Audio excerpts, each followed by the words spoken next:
What's up guys, Spin Firearms here, and today we're going to be talking about my everyday carry Glock 26, how I decided to choose this one because I have 13 Glock 26s, and also what I put on it, why I like that, what I kept stock, what I didn't keep stock. We're also going to go over certain parts on it, stuff like that. And the thing I like about this video is this firearm has been through a lot. This used to be my home defense Glock 26, so I had a recovery tactical rail, I had a light on, an Olight light. And I did a lot of training with this at night. I did a lot of training with it in the winter, stuff like that. And I actually really enjoyed shooting this thing. But before we get started, hit the like button, drop a comment down below, subscribe. It's all free. It's a way you can support the channel without having to donate or anything like that. Let me know what you carried today, what your setup was, also what you think about this setup. Now, where this came into play is I love making Glocks. I just love it. They're so easy. You have every aftermarket option in the world, every color, every design. Literally, you can make anything, and that's what makes it so beautiful. And a lot of people say, oh, don't put aftermarket stuff on your firearm, blah, blah, blah, and I get that. But yet then I'll watch a review of theirs a couple months later, and what do they have? An aftermarket trigger in there, or an aftermarket slide on their carry firearm. If you really watch these videos in depth, people will say, oh, don't put aftermarket stuff on there, but yet their carry firearms have aftermarket stuff, which it is what it is. I'm not against it. The number one thing with any firearm, doesn't matter if it's right out of the box, fresh out of the box, or something you completely customize, test it. Run rounds through it, run your defensive ammo through it, and you're going to be just fine. The next thing people say is, oh, they're going to hold it against you in court, right? I put a Bible verse on the bottom of a base plate on my Shield 40, and people were like, oh, they're going to hold that against you in court. Because it's a Bible verse, for one, and two, if any jurors look at having a Bible verse on your firearm about being able to protect yourself and stuff like that, you know, that's not going to change the outcome if it's justified. Chances are a lot of this stuff's going to end up being on camera. There's going to be witnesses. If it's justified, it's justified. But anyways, let's get into it. So this Glock 26, my reasoning for it being my home defense is I wanted to switch from my everyday carry to my home defense when I get home and have the exact same feel of the firearm. I used to have suppressor height sights, but that's because I ran a comp on it, and I ran a longer mag and stuff like that, but I changed that up. So we're going to start with the sights. I went back to my favorite everyday carry sight setup. Those are the Ameriglow cap sights. Now, there is no tritium in this rear line, but it is the paint where if it sits in light, and then you go out in dark, you can see it. So there's always a little glow to it. And it makes aiming and lining up stuff so darn easy. I mean, lining up these sights is the easiest thing to do at the range. Easiest. They're the most accurate sights. They're called Ameriglow cap sights. I believe they're called combat action pistol sights. Absolutely love it. Second, I want to put my true precision barrel back in. One, because I love the color combo. The green and the green.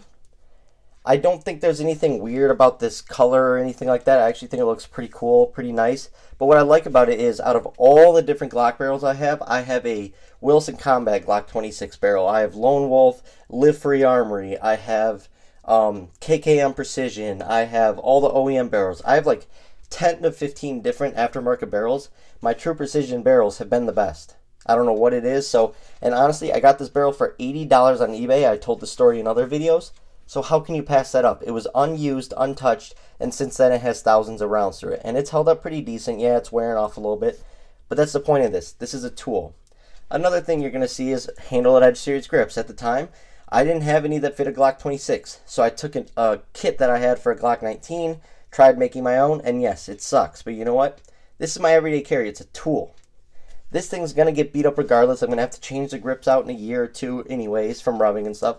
Also, I didn't put any patches there, so I used Handle It Elite Series grips and put those for some memory pads, right? They don't even match. But at the same time, this is a tool. As you can see, I use it as such. Look at the slide. The slide is wearing off, and oh yeah, this is a Live Free Armory slide. If you're ever looking for an optics ready slide, which this one is not, but you can find optics ready, Live Free Armory, OEM profile. By OEM profile means they're basically completely the same exact spec as a Glock OEM slide. Therefore, they just run and they function just like an OEM Glock slide. Now, the finish isn't as good, that's for sure. But it's held up, and I've, like I said, I have over 10 Live Free Armory slides, not a single issue. Same with Hooper Gunworks, not a single issue. They just run. And therefore, I came up with this, and I built it from the ground up. I bought the frame. Back in the day, before I put out the videos about where to get Glock frames for $60, These frames for the Glock 26, because they're so outdated and no one carries a Glock 26, $60. Glock 43 frames, $55. But because I told everyone about it, of course, those channels or those websites went and price gouged. They raised them to 110, 150. But I was building reliable Glocks with all OEM internals for like 500 bucks and having custom parts on it. But anyways, like I said, the grips, it is what it is. I put the extended slide stop on my Glock because I actually do like that a little bit better, just for locking the slide back. I don't use it to slam around home. I actually slingshot every single time, but I did throw that on there. And then these pins right here are Invoke, N-V-O-K-E. Also, this takedown lever is Invoke, and I just liked the color combination. The color combination was a little different before, so I might be changing out the silver. But if you look at that takedown lever, it's designed in a way to where it's not protruding too much, but because of the shape, you can really easily get your fingers. I know it's not a big deal to manipulate a regular OEM one, but it makes it a million times easier. Trust me. Now, as far as internals go, everything is stock. I do have a Ghost Avenger connector in there, though. That's the only thing. And they say it's 3.5 pounds, but that's if you can change out every spring, right? If you're just changing out the connector from a Ghost connector, it's basically going to drop at half a pound, maybe a pound, so you're going to be sitting at 4.5, 5 pound trigger pull. But it's crisp, it's clean, it's short, it just makes the trigger a better overall Glock trigger, right? And I absolutely love the trigger on this. I have Ghost Avenger connectors in almost every Glock I have. They're always clean because they're self-cleaning connectors.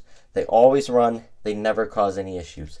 So this is my go-to everyday carry Glock 26 setup. I just love oh yeah, and then Millspin backplate. You got to support Millspin. They're a great company. When I work and stuff like that, I do new construction plumbing 55, 60 hours a week. I wear Millspin hats because they make the best hats. If you guys wear hats like I do all the time and are at the range, you're throwing your ear protection on, you know, it's deforming the hat, stuff like that. Millspin hats are awesome. On top of that, you can change the emblem on them because they put a Velcro patch on them. So shout out to Millspin. They also make great back plates, base plates, all that. And then last but not least, the number one question I get about a Glock like this is this base plate. This is a Henning Group base plate.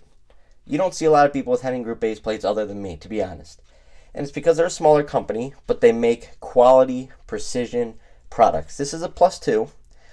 You can even fit +3. Now, one thing I want to point out is, you see the hole on this base plate?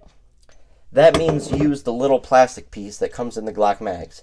If you do not see a hole in the bottom, do not use that little that little plastic piece at the bottom of your Glock mag. Just put it to the side. This acts as that piece. But if there's a hole, then you do need to use that piece that comes in a Glock OEM mag. But so this can be a +2 or +3 sometimes. I just loaded up to +2. So this is a 12 + 1, 13 round setup. I can almost get a full 3-finger contact on there. I know with my soft hands, I gotta call it the haters for a second. They tell me I have the softest hands on the internet, the babyest hands on the internet. You guys, if you knew what my hands went through, completely different story. But that's why the haters are on there. You got to address them. You got to keep the battle going because that gets the algorithms going and that gets the channel views, which helps me bring better content to you guys. But overall, absolutely love this thing. I trust it. And why no optic? I don't care about a red dot for self-defense. Ameriglow cap sights are like $63 or something like that, and they are the greatest sights. So even in a self-defense encounter, first of all, chances are you won't be using an optic, or you won't be fully extended to use your sights. You can't use your sights back here. You can't use them when they're close to your body. You can't use them when you're drawing from the hip down here. The only time is going to be semi or fully extended. Ameriglow cap sights are absolute beast of sights. They're easy, and on top of that, everything at the end of the day comes down to your training. You can have the best setup. You can spend $6 grand on a custom pistol, $550 on an optic, you know, $250 on the best light, you know, get the best holster, all that. But if you don't shoot it and if you don't train with it, that means nothing. People with a Glock 26 will run circles around you. So it is what it is. It's all about training. It's all about putting the time into it. And then another thing. I know this Glock 26 looks a little spunky. I sort of do like the green and green. But I know that doesn't match. This is all cut up, messed up. But you know what? This is a tool. It's going to get beat up. If it's reliable, if the internals are all Glock OEM internals like they are except for the connector, this thing's going to run. It's going to go bang every time. And I actually love it. There's something weird about it. Just like my FN 503 that was absolutely destroyed, I just fell in love with that. I love the firearm. So that is my main reason I choose it as my go-to Glock 26 for everyday carry. Now that fall's coming up, going to be carrying it with the SLR Rifleworks +5 base plate. Absolutely love this Glock 26. Anyways, guys, thanks for watching.